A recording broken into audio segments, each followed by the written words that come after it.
instantly. They'd start lining up at 4:30, and it would just be like full on at 5 o'clock. And there'd be nights where we'd sell out and just put a sign out front, just said the well is dry. And feel the burn, baby. Oh yeah, it's a slam dunk. It is absolutely breathtaking.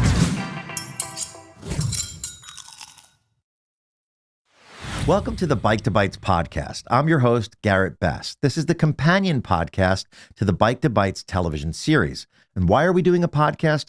Well, you can only cover so much content in a 23-minute television episode. This gives us a chance to dive a little bit deeper into some really rich content with a very special guest. And today's special guest is joining us from just outside of Portland in Cape Elizabeth, where we're going to talk about our Portland episode and all the great things that Chef Jason Williams of the Well at Jordan's Farm is doing.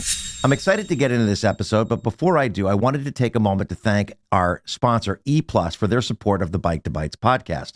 When your tomorrows are built on technology, you need a partner with superior insight, with expertise in cutting-edge innovation across AI, security, cloud, and workplace transformation. E+ is on the front lines of today's modern enterprises. E+, where technology means more. Now, I'd like to take a moment to recap the Portland, Maine episode. I started my bicycle ride at the Canopy Hotel in the city center, and I quickly took a brief turn around the block and headed over to the wharf, where I got on a ferry and went over to Diamond Cove. Now, Diamond Cove is the home of an incredible restaurant called the Crown Jewel, and it was there where I met up with the owner, Alexandra, and had perhaps some of the best mussels that I think I've ever had in my whole life. And after that, got on the bike, got back on the bike, went back over to the ferry dock and headed back to Portland, the main city center of Portland, rode my bike over to Luke's Lobsters. And if you have not been to Portland, Maine, and more importantly, if you've not experienced Luke's Lobsters, you absolutely must do it when you're visiting there. The best lobster roll, fantastic, fresh, caught locally, phenomenally, and simply prepared. In fact, I lend a little bit of a hand in preparing my own lobster roll, and it was fun. From Luke's, went over to a restaurant called Surly. Now, remember where we are. We're in Maine, right? And Maine, by most people, recollection is known for a great place to vacation, but it's also known for unbelievable fresh Maine lobster. So there was no shortage of Maine lobster in our trip to Portland. It started out in, with my experience at Luke's, and then it continued thematically as I went to my next stop, which was Surly. And Surly took two of my favorite things and blended them together into a single experience, which was a popover, which is this really puffed pastry kind of bread-like thing. And they stuffed it with Maine lobster and some cheese and some cream and some goodness. And that was fantastic. And thank goodness I had a long ride ahead of me over the Casco Bay Bridge over to South Portland and then ultimately to Cape Elizabeth, where I was going to meet up with Chef Jason Williams, because that long ride was what I needed to burn off everything I had just eaten up to that point. So we ride over the bridge. We head out to the Well at Jordan's Farms, which is this great little restaurant literally planted in the center of a farm. And that is where we are going to end our journey. And that is where we begin this podcast, actually, because our first guest today is Chef Jason Williams of the Well at Jordan's Farms. And Jason has had an incredible culinary journey, which started long before he ultimately ended up at the Culinary Institute of America, but then went on to do some great things, which we're going to dive deeply into today in our interview with him. So Jason, welcome to the podcast. hello, how are you, sir? Oh, I'm awesome. Certainly a lot more awesome having had the experience of eating with you. Thank you, I appreciate that. At your restaurant, the Well at Jordan's Farm, and I have to say, what an incredible experience it was to be there, and for the listeners and the viewers that are watching, we're going to kind of go back a little bit about that experience. But before we do, I think it's I would love to hear from you about where did it all start for you? I mean, you're an incredibly talented chef. Did you always know that that's what you wanted to do, or did it? I kind of did. I mean, I kind of went for it in an early age. Definitely, like junior high school, I was pretty committed to culinary arts. Like I was just it was. I don't even know if they still do this, but we had a home ec class in seventh grade, and we had a project where we were just assembling like a crudité vegetable platter, and a girl that I was paired up with must have had some experience somewhere, or a parent with some experience, because she took a bell pepper and she just hollowed it out and she filled it with the dip, and my mind was blown. I was just like, no way, endless possibilities, what you can do with food. And kind of from that moment on, I kind of just clicked in and geared myself towards like being at the best places I could be and getting as much experience as I could. And Do you know what's just so kind of, funny about that story that you just told me? Because, like, for me, my interest in food probably started around the same time. I had a home ec class. Now, yeah, I went a different path. I didn't become a chef, but I went into producing food and travel television nice. because I had this insatiable uh, like appetite for wanting to learn about what people do with that craft. Yeah, And so exactly. for, I guess it takes all of us to kind of, paint the picture, right? And, Right. those that do it, which is you, and those that trying to capture those that are doing it, which is what I was doing. And Oh man, I used to race home from school to catch Great Chefs, Great Cities on TV back in the day. So I understand the filming part too. It was because it was so cool. They'd go into people's kitchens and it's so film a visual, right? I course. mean, Yeah, yeah. part of food's attraction is that it's not just how it tastes and how it smells, but the visual presentation is so important. And we got to experience some of that with you when we sampled some of the dishes on the farm. So I think, for me, it's kind of fun that you and I have that shared little bit of history in terms of where we got the initial spark for what we do. It's awesome. Yeah, yeah, definitely. So it started for you there. Where did it lead you from that point forward? I mean, obviously you went through high school, you graduated, and then what? Yeah, I mean, and I geared my high school classes a lot around culinary arts too. And I was working at an establishment, so I was getting credits for like my senior year of high school for culinary arts classes because I was working at a restaurant with some good experience, and that was a Scott Willard in West Ossipee, New Hampshire, on the Whittier House.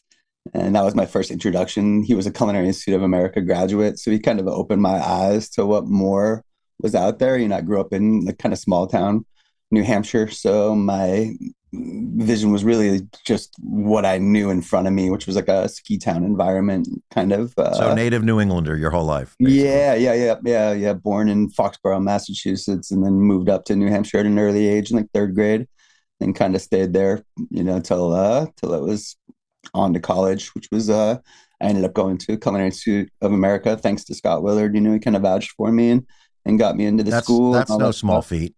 Yeah, yeah, yeah, and it was a great experience. I was there and I was opened my eyes instantly to whole new worlds. Your first days there at culinary school, you're in like what they call stage kitchen, where they put you up like on the stage and you just eat these like multi-course classical French meals. And I'd never experienced that stuff before coming from New Hampshire. My scope was small. What, they didn't have a Michelin star restaurant Yeah, right. No, well, they probably, yeah, yeah. They got some great restaurants for sure, yeah. but it was mom and pop and small town for sure. Hmm. Um, but yeah, so yeah, it was just got into it. And it was went to culinary school at CIA and So you kind of graduate never really CIA, looked and then back. and then what happens after CIA? Because it's not like you graduate CIA and instantly you're a chef, right? Well, you Yeah, are. no, no, it was a You big are like technically a chef, but like, yeah, it's a big wake up call. And there's all different kinds of avenues that you can explore with culinary arts. Just, there's all different levels to it, whether it's mom and pop, whether it's Michelin starred, whether it's hotels or however you want to take it. So I just kind of I had grown up wanting to be a snowboarder, probably first and foremost. So that was always like my big passion. So after culinary school, I kind of went. I knew I could find work because everybody eats, which is great. So, so I knew I could get a job anywhere, and I ended up moving to Lake Tahoe, California, kind of sight unseen, just with like $700 and my bike. In September, I think I moved out see, we like share 2 days something in after common. Your bike. You took your yeah, I bike had and my seven bike. hundred Yeah, bucks. yeah, I had my mountain bike, so I was good to go. And it was like 2 days after my 21st birthday, and I just got kind of dumped in Truckee, California, and no clue what I was going to do next, and just kind of made it work. Like just dumb luck and good people along the way, and ended up working for a bunch of different restaurants out there. Probably spent most of my time with TS Corporation at Jake's on the Lake in Lake Tahoe. So again, ski towns, kind of like that fast-paced food, nothing upscale really yet. So you're doing Uh, everything you loved at that moment in your life. You were yeah, snowboarding yeah, and I you was were, and living, I was 21 and I had a good job. I was a manager at a great restaurant, and good views of Lake Tahoe. I was, snowboarding all day long and then working at night and just grinding it out and, every day learning something and it was a really good experience because there was a lot of people. So it was big management experience and stuff like that, which is kind of completely opposite of what I do now, now it's yeah, from a pretty big management position at a restaurant, you're running a small yeah, boutique restaurant on a farm in Cape Elizabeth, Maine. right, yeah, Yeah. exactly. But I kind of worked at a couple different places in Tahoe, and on resorts as well. I resorted, it's now Palisades, but I was a resort at Squaw Creek at the time. I worked there, and that's kind of where I started into fine dining. They had a restaurant there, Glissandis, which was like my introduction to fine dining beyond what I was exposed to at culinary school. So I did that, and then ended up hurting myself, just getting a couple knee injuries, and that took me to Question, right? Real quick question before the yeah. knee injuries. Did you find that your experience from the moment you stepped into the Culinary Arts or Culinary Institute, CIA, did you find that the experience that you were now having in real life, right, in practical life, in that world that you were in, do you feel you were prepared? Did they prepare you well for what you jumped into? They expose you to it for sure, Right. but I mean, and it's a fast-paced world out there. Everything's changing so quick, but they definitely give you like a brief exposure. So you're familiar with it, which is nice. And then obviously school is what you do with it. They can show you everything, but if you can't figure it out or maintain it and stuff like that, or just have that sense of pride in what you do, that's kind of a lot of what the food business is just taking those extra steps and not cutting corners and using the best stuff and just details, details, details. So I don't know if that's something you can teach or not, but the CIA definitely exposes you to Right. opens up a lot of doors, or puts you in the room with a lot of different people and stuff like that, which is nice. Nice. So we're So back yeah, to I your knee definitely value injury. that. What's that? So now we're Oh back to your yeah, knee injury. yeah. Blew out both knees and ended up me and a friend ended up moving out to the islands to Hawaii. Moved to Maui, just to kind of get out of the mountains and do something different. Maybe Something different, know. something different than skiing. Yeah, yeah, exactly. So, and it was just, and knee injuries were good. It was down in Maui, and I had the ability to, because I'd worked with TS restaurants, they have a bunch of restaurants out there as well. So I was able to transfer out there to the Hula Grill, which was a TS Peter Merriman restaurant. And ended up breaking my neck just because I didn't understand the ocean. I guess just a New Hampshire kid, just foolish Are you and kidding me? no, I burst fracture in C5 vertebrae. So When did yeah, this pretty happen? soon when I moved out there, and that was a big, like, what do we do now? But TS was super great to me. They put me up in like the logo booth. So I was selling merch on the beach there for the restaurant while I was like in the neck brace and just doing a lot of floating in the water with the scuba diving mask and Oh staring at my the fish goodness. and How kind of long did that recovering. how long did that recovery take? That was like a 3 month process. Before that, I was like really cleared for any kind of back to kitchen work.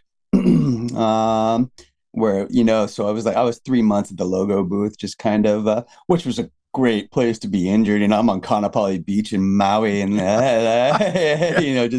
just selling t-shirts, kind of figuring it out. Recuperating and selling t-shirts and enjoying the sun. Yeah, yeah. So yeah, thanks to them for that whole Any long-term effects from that injury or no? You were after yeah, the definitely. And not so much anymore, but like for a while, definitely the range of motion was tough to get back. Took a lot of, PT and yoga and That's hard when help. you're on your feet. You're in your industry, you're on your feet all the time. Yeah, all day long and stuff like that. And and it is what it is. It's how you there's mats, fatigue mats and good shoes and all that stuff. So I'm not gonna complain about it So for you sure. recover in Hawaii for 3 months, sitting on the beach selling merchandise, and then you make your way back into the kitchen at some point Back before. into the kitchen, yeah, 3 months later, as soon as I could, as soon as the doctors let me, and I was back in the kitchen, just trying to, make things work again and get back on my feet and kind of uh yeah, one thing led to another. Did a couple different jobs in Hawaii. Worked for Roy Yamaguchi at a restaurant called Nicolina's in Ka'anapale, which was or up a little bit north of that. I'm blanking the name right now. Um, so that was a good experience, and again, more fine dining experience there.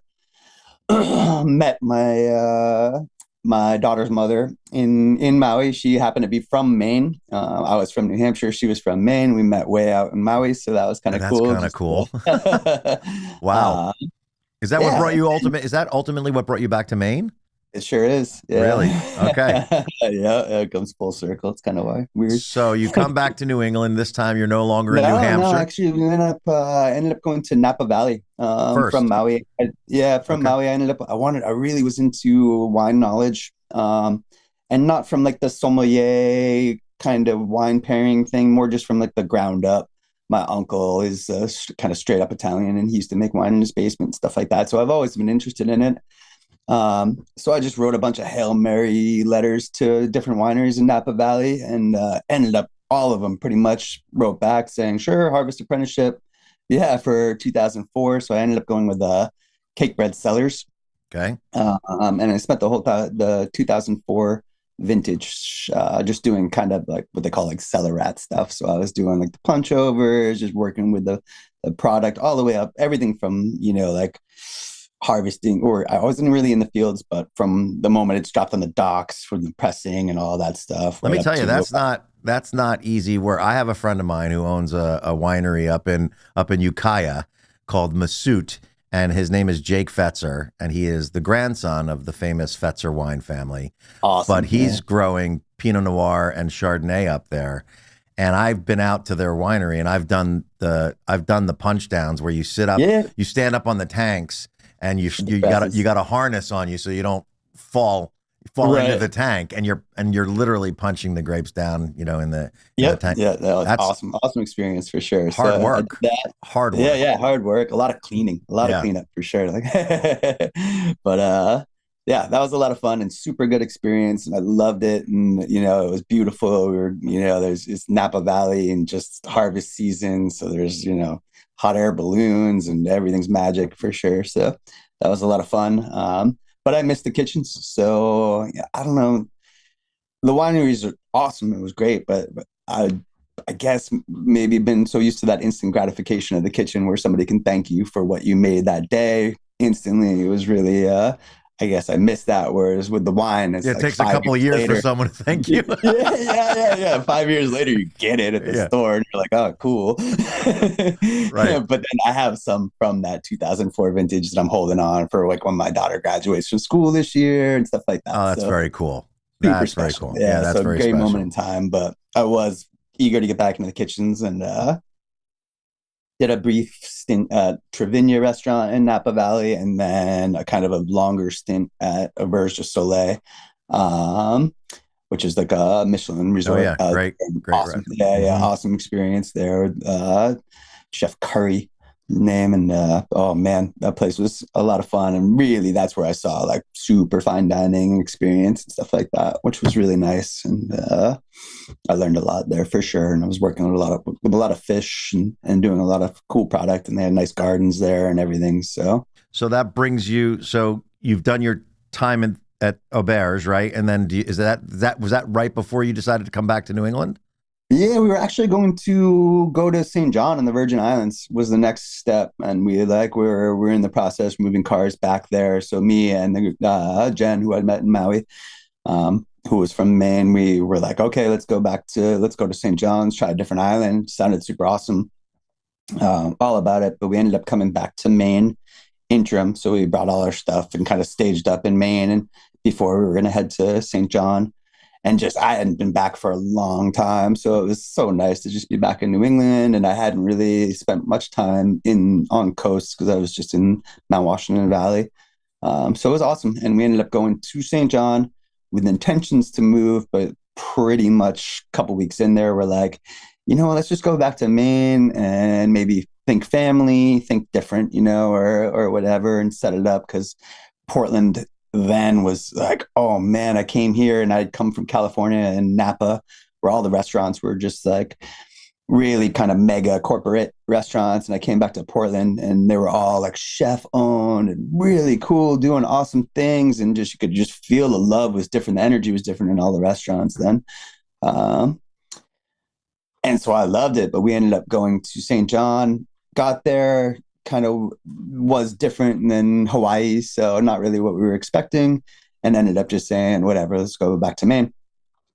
Moved to Maine and then started working at Back Bay Grill for Larry Matthews and just kind of really put my head down there. And I don't know, everything that I learned and with him was just kind of a magical time for me, for sure. It was a good like 3-year run, which was the longest I really stayed at anywhere. I was just all about the experience and bouncing around and learning as much as possible. But there, I kind of just like let it all sink in. And I mean, that brings up an interesting point. Do you think the culmination of your experiences, I mean, you've had quite the journey, right? Do you think it's that culmination of those experiences that has led you to doing what you're doing today and doing it so well? Oh, 100%. Yeah, yeah. I mean, it's all influence. Everything I do today is influenced from what I've seen or what I've picked up on or what I didn't like about the industry that I wanted to change for myself. So yeah, 100% for sure. But it really, everything kind of just hit home. And I think that's what I kind of became a chef there. Everywhere else I was just like, cook, but there I kind of, everything kind of made sense. And it was a good experience for sure. At Back Bay Grill. Back Bay Grill. That's the moment you felt like you had arrived. I did. Yeah. Yeah. And I thought I could do it, like hard work or whatever. I knew what it took. He was a great mentor as far as just a business person, and chef and everything, just a good dude to work for, and made sense and was there to support me when I was ready to start my own thing. So yeah. So you stay there for how long did you stay there? I think I was there maybe a little over 3 years. Little over 3 years. And then and then at that moment you decided you were going to go do your own thing? Yeah, I left there to do my own thing, and I kind of bounced around and just like I really wanted the time for it. So I knew what I kind of wanted to do at Back Bay Grill. I was shopping a lot at Jordan's Farms and kind of doing what I'm doing now. I was just shopping there daily. Larry had given me like just a debit card that gave me a free run there to buy whatever I wanted at Jordan's. So that's where I started really building that relationship for over those 3 years, and got to be where like Jordan's was just letting me shop out of the back, and hand pick everything, which was a huge bonus in my world to get everything the right size and, like before it's seen refrigeration or anything like that. So it's, that was great. So he opened those doors for me. And I just started building, menus at Back Bay Grill based on what I was finding that day, and that place had a great reputation. So the clients were really trusting of Larry and then became really trusting of me. So, and we weren't doing anything that's like so far fetched that you would just be like, oh, what's that? We weren't trying to scare people or shoot over their heads by any means. It was all just good food done well. When did you have when did that aha moment come that said, oh man, like my last night at Back Bay Grill. So yeah, probably me and Larry Larry took me downstairs to the wine cellar. We had a nice bottle of wine. And I was like, what if I just, did like a donation only kind of spot in the middle of the farm, whatever, and just see what happens. And if it doesn't work, I can just wheel away. And it just kind of all clicked then. Right then I was just like, all right, everything kind of made sense. And the next morning after that bottle of wine wore off and stuff like that, I really just started fine tuning it and just going from there. I got permissions from Jordan's. I was like, if I build this trailer, put it right here, it's not going to interfere with any of your things. I'll work in your off hours from the retail food market, stuff like that. So for the listeners and the viewers that are watching, let's just be real clear what you did. You approached the folks over at Jordan Farm. After a relationship with them. Yeah, after you built the relationship with built the relationship with them through the Back Bay Grill and you're buying from them, and you approached them and you basically said, I want to put a restaurant on your farm. Yeah, it was essentially a food trailer. Right. So I mean, I built it off of a flatbed trailer, essentially. Here's the blueprints actually right behind me. You can probably see a part of it. Oh, that's great. We'll grab a picture of that. We'll show the people who are watching what that looks like. We'll put that up on the screen. Neat. So, and I just pitched it to them. I was like, what if we put a trailer here, do some picnic tables and stuff like that. And we'll just see what happens. Um, and I did that in 2010, like September of 2010. So just real brief, it's like the very end of the season, but kind of the height of harvest season. So I had a lot of options and stuff like that. And I just, I just did like three entrees and like maybe an app or something like that. And I had a box out there so you could just pay by donation. The box just said like do what you think was right on it. So and it That's really amazing. just like yeah, and it was BYOB at that time too. Did Um, you have to make a reservation back then? no reservations, all Just walk walk in in. only. Yeah, yeah, yeah. So that was the September 2010.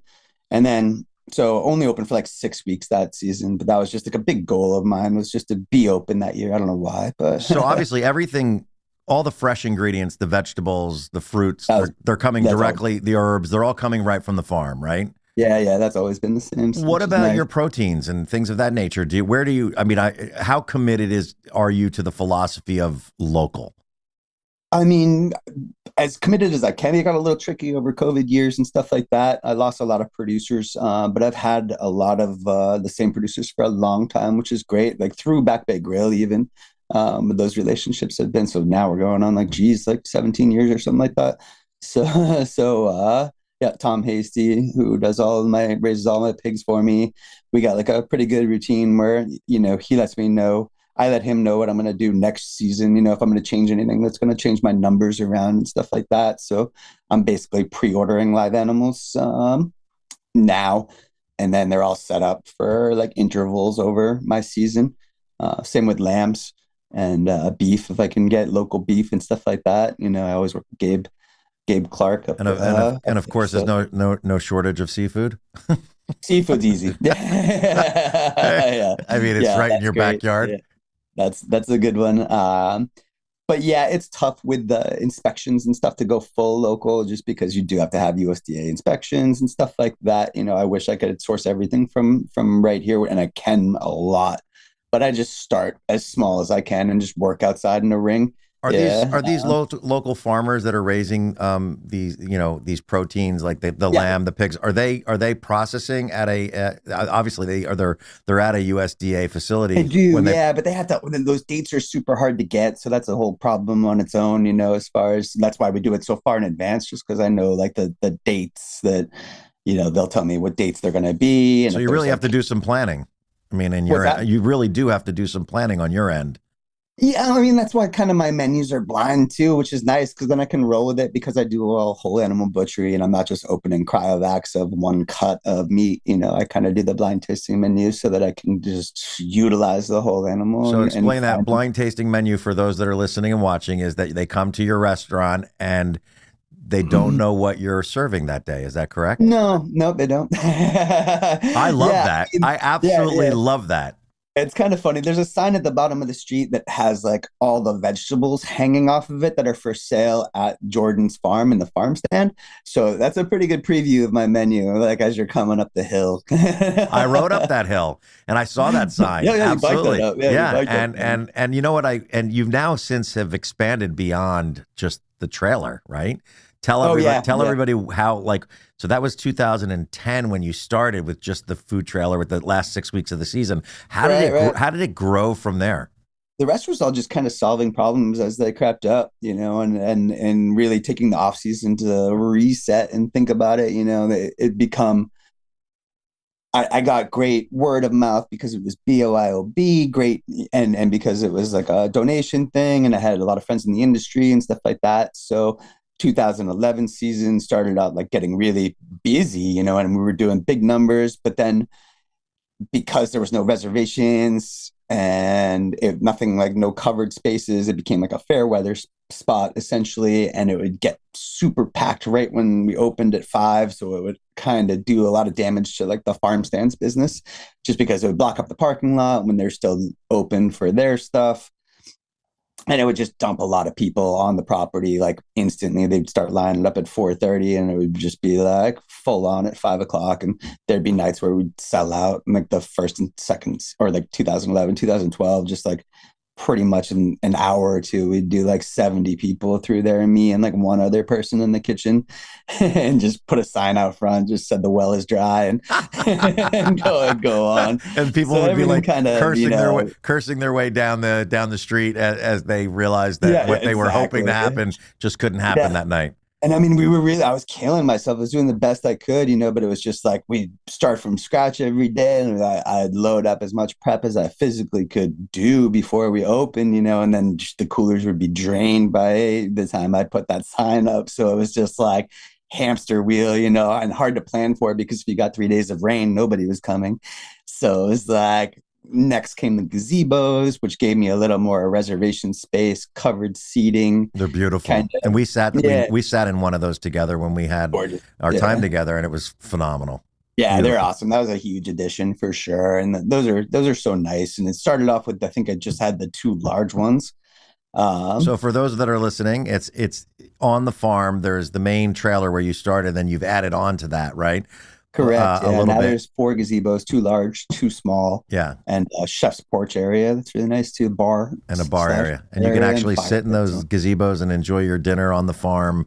And we did it at sunset. And to say that it was magnificent would be an understatement. Yeah, yeah, you're kind of like dispersed right in the flower field, and like it's nice. It's just different. It seems like I've been so, you see the trends of the restaurants just going into they're just so crowded and like places to be seen kind of thing, and it was just like it wasn't comfortable. They're too loud, they're too noisy, and Yeah. The only one I wanted to be seen by were the bees. That was fine with yeah, me. exactly. And I just wanted more space, bring it back to being about like who's at your table and your experience there, and just like a comfortable, safe environment, and being able to hear each other and stuff like that. I think that's, Mm. restaurants run such a tight margin. It's tough to like, I can't, say anything bad about them trying to maximize capacity and all that stuff. It just wasn't where my head was at. I wanted to kind of smooth things out and just like, So it's let no the, longer, well, we're going to talk about how did the pandemic affect you?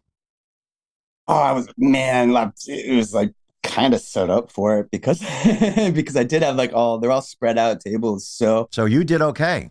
I did okay. I no longer did turns on them, so I just didn't do the turns on the gazebos anymore. So it was just yours for the night, which was great, and people felt so safe because the closest one to you is like 30 feet away or Right. whatever. Right. And you're outside partially too, so they're protected, but they definitely have like airflow through them Yep. from the farm. So I got lucky there definitely, and I mean it was hard, but like I had as compared to other restaurant friends and stuff like that. You worked I through mean, it. You worked I through was it. yeah, I was really psyched and But now there's got no good press longer throughout it. no longer walk-ins anymore, right? It's all All pre-reservations. reservations only now. Yeah, yeah, And yeah. that Just because opens when? When do the uh, reservations open for people to be able to get January themselves? 1st. Yeah, January 1st every year they open up. So I mean, geez, it's what is it, the 15th? I'm probably 50% sold out for the season already. So it's kind of been wild, and I'm so grateful for that. So it's working. And it's been really nice. I got a lot of pushback from that whole process. I started that whole reservations only thing in 2019, right before the pandemic, and got a lot of pushback that season. But then the next season, when the pandemic hit, it was like, whoa, this is kind of perfect. So I got lucky there. And I would imagine it's so now you have reservations. I would imagine now you also have no longer donations only. It's pricing based on. Now it's all prepaid Yeah. through a talk system, a reservation system, and stuff like that. Just because it became such a hot spot, and then people would kind of book reservations, but then no show. And it just when you're dealing with only a few tables a night, like that's such a big hit to the staff and to myself. So now it's all like prepaid with with a nice cancellation policy. So So let's paint a picture, if we can, for the listeners, for the viewers. So you sit at you sit at the end of my route right here, Cape Elizabeth, right? That's where I ended my route. I started in downtown Portland, right?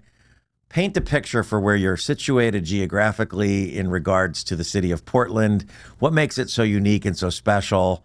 I mean, Portland, for those that have not been there, or even for those that have been there, is a very, very special place. It is a very special place. And within that special place, you sit within a very, very cool and unique geography. So I would love for you to talk a little bit about that.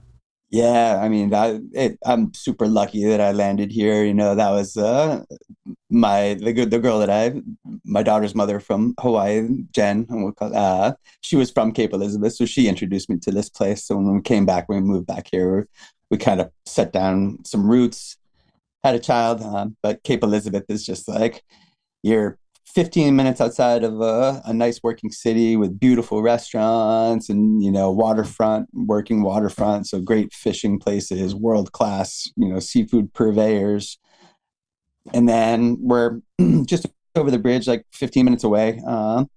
I don't know how long it took you to bike here. I think probably like It under a wasn't half that, hour. yeah, it wasn't that long. And I Yeah. have to, I went over the Casco Bay Bridge, Yeah, so and beautiful. And then you go through South Portland, and you're just it starts to get greener and greener as you get a little further away from the city. And then for those that are listening and watching right now, I want to just kind of paint a picture of who are going to ride this route. We start in the city of Portland, right on the waterfront. It's literally on the waterfront. The city's located on the waterfront, and you leave the center of the city, and like on a 20-minute bike ride outside over the Casco Bay Bridge into South Portland and towards Cape Elizabeth, the landscape just starts to change. Just so you get this urban, really cool city vibe on this great waterfront, kind of like Boston, right? In that sense. But then you leave it and you head out to farmland, and then I land where you are, and it's just insane. So you get to experience both, and I think that's what makes this ride really special. yeah, it's such a nice place, and there's tons of coastline here in Cape Elizabeth. We got the like beautiful lighthouses, Went up to Port that Wilson. lighthouse. That's Yeah, exactly. fantastic. It's iconic, Yeah. iconic spot. And yeah, so I've been here ever since. And I've just kind of really set up roots here, and I love it. It's the center of the universe to me right now. I think Portland, for people who haven't are not familiar with its culinary scene, it has a lot to offer. People think, oh, it's on the waterfront, so it's all going to be seafood. There's a plethora of restaurants that offer up. Yes, seafood is abundant and wonderful and beautifully prepared at many of the restaurants we visited. We went and left the city, the main city center, and we got on a ferry and went out to the Crown Jewel. Nice. And I know you're familiar with that restaurant, I sure am. Alexandra, who is the owner there. I will tell you, I kid you not, some of the best mussels that I think I ever had were at her restaurant. Nice. They were beefy. They were in this beautiful broth that she did with Was it the Ben's onion. Island mussels, probably? Oh yeah, with onions and saffron, and it just was fantastic. And then you get back on the ferry, you come back into the city, and we continued our journey. We went to Luke's Lobsters, we went to Sir Lee, Awesome. and Great Sir spot. Lee took two of my favorite things and put them into one incredible experience that I got to taste while I was there, which was a popover stuffed with Maine lobster. I mean, come on. Oh I mean, man, yeah, that thing looks insane. it So was good. insane, insane. But I think Portland has a lot. You've now been in the area you've been back to the area now for quite some time. You've established your restaurant there. Like, what do you think sets Portland's culinary scene? And I say Portland, I mean Portland and its surrounding areas, including where you are. What do you think sets that apart from, let's say, some other cities? I mean, I think it was rooted in, like I said, like that chef-owned passion, and I think that's what kind of put it on the map for food scene, for being a food town. That and the access to insane seafood and land agriculture, stuff like that. So, um, yeah, I think both those things together just really made things explode around here. And the Um, views aren't that shabby either. Yeah, exactly. And it's vacation, man. There's no place I'd rather be in spring, summer, fall. Really, winters can get a little long, but You but know, fortunately, you talk about those mom and pop shops, and I think one of the really cool things about Bike to Bites and what we've done when we've traveled across the country and designed routes in these cities is we truly try to put a spotlight on some of those mom and pop shops that right. are not part of any kind of big restaurant chain, establishment, or hospitality group, but some of them are. But a Mhm. lot of the people that we feature are these restaurateurs and these chefs that are just doing a really good job at what they Yeah, do and that's what it takes, and really. I serving mean, their like communities. Yeah, exactly. And that's really what it takes. And it gets harder to compete as, as Portland changes and things develop and more of those restaurant groups come in. It's harder to buy up those nice wines because, or that product from the specific thing just because they have more buying power. If there are multiple restaurants ordering versus me, my little farm seasonal spot, obviously distributors or farmers, I don't blame them, are going to take that one that's consistent, that's year round, that's buying multiple, that's seating 1,000 people a day or whatever versus my little 50 person a night farm, dream. Yeah, and it was a dream, and I will tell you what you served me that day was fantastic. You started out with the field beans, right, that you charred on the Oh, nice. on the wood grill, and you had some pepper and some eggplant puree, right? And then I think you then came out with a Casco Bay cod, um, and with arugula, king oyster mushrooms, and a lemon butter sauce. Where do you derive your inspiration from when you bring out dishes like this? Is it Oh truly man, I think influenced by what's on the farm? that, and I feel like the weather plays a huge part in it, just because I can make those menus up daily, and Maine has got some sporadic weather.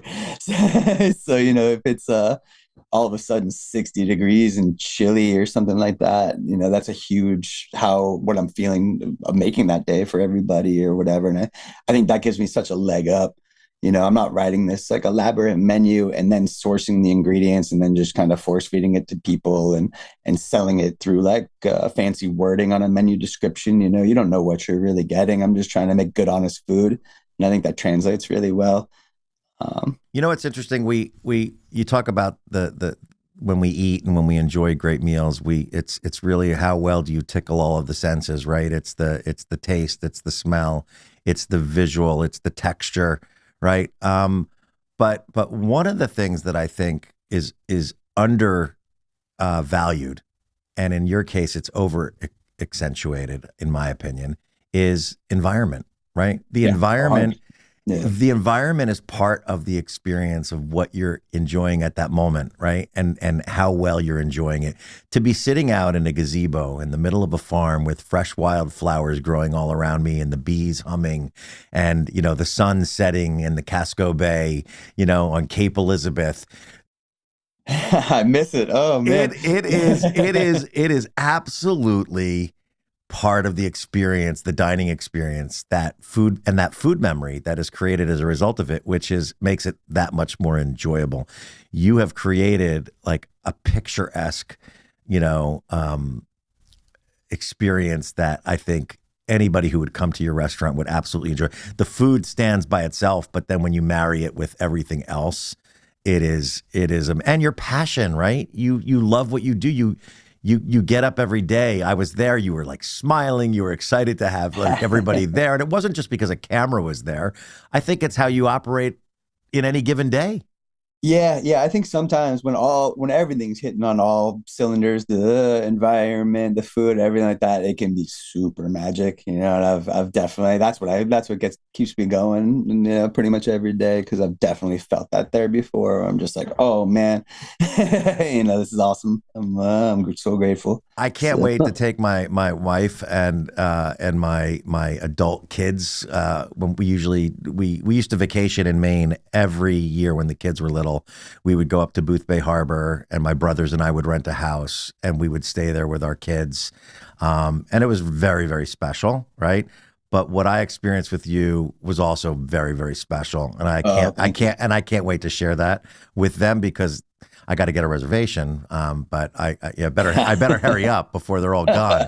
But it's absolutely breathtakingly beautiful, Thank you. and the food was just fabulous. Last question for you. And it's one that I'm curious to, doing what you do and you've been doing it for so long and doing it well. What continues to drive you? Like, where do you continue to derive inspiration and passion for what you do?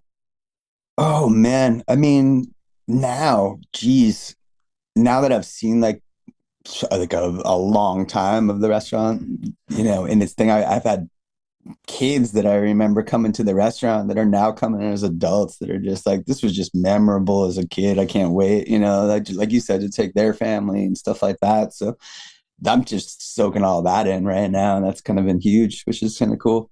So seeing it come full circle, where when the people that first started coming to the restaurant now coming back and having children, it's almost like a rebirth of just energy, right? Yeah, and the restaurant's grown up so much too, from like what I've told you to what it is now, and they can feel that. I mean, like I'm sure everybody that's been with me throughout all the steps kind of now understands why they were made, whether they maybe didn't understand them at the time but I think now everything just kind of flows and it's a matured restaurant and it's got its footing now. So I'm comfortable and can kind of start taking more chances with food because I got the trust in everybody. And, I just feel like that's what's keeping me going. It's a lot of fun. I mean, I get to be at this beautiful farm, watching the flowers growing, working with the freshest products, kind of making whatever I want to make every day.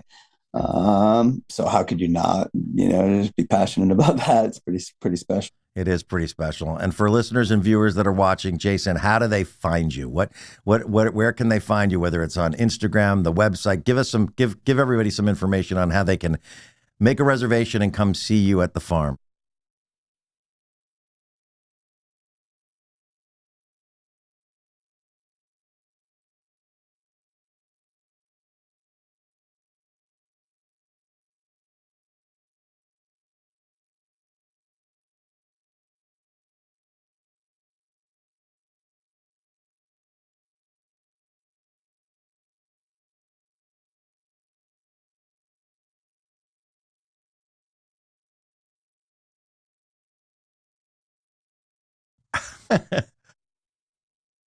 Yeah, although snow up there is pretty magical as well. So there you go. There you go. Well, Jason, thank you so much for joining us. I really appreciate your time today. And for everybody who's listening, they absolutely need to come to the well at Jordan's Farm. What an experience. So thank you so much. All right. You too. Take care. Thank you, Jason. Wow, that was a treat, being able to catch up with Chef Jason Williams again in this podcast and dive a little bit deeper into his career and all the exciting things that led him to where he is today, the well at Jordan's Farm. For more information on this episode, as well as other episodes in this series, head over to our website at bike2bitespodcast.com. You can also find us on YouTube at Bike to Bites. Be sure to give us a like and subscribe while you're there. And if you're listening on your favorite podcast platform, we would appreciate a 5-star rating and a glowing review. It really does help spread the word.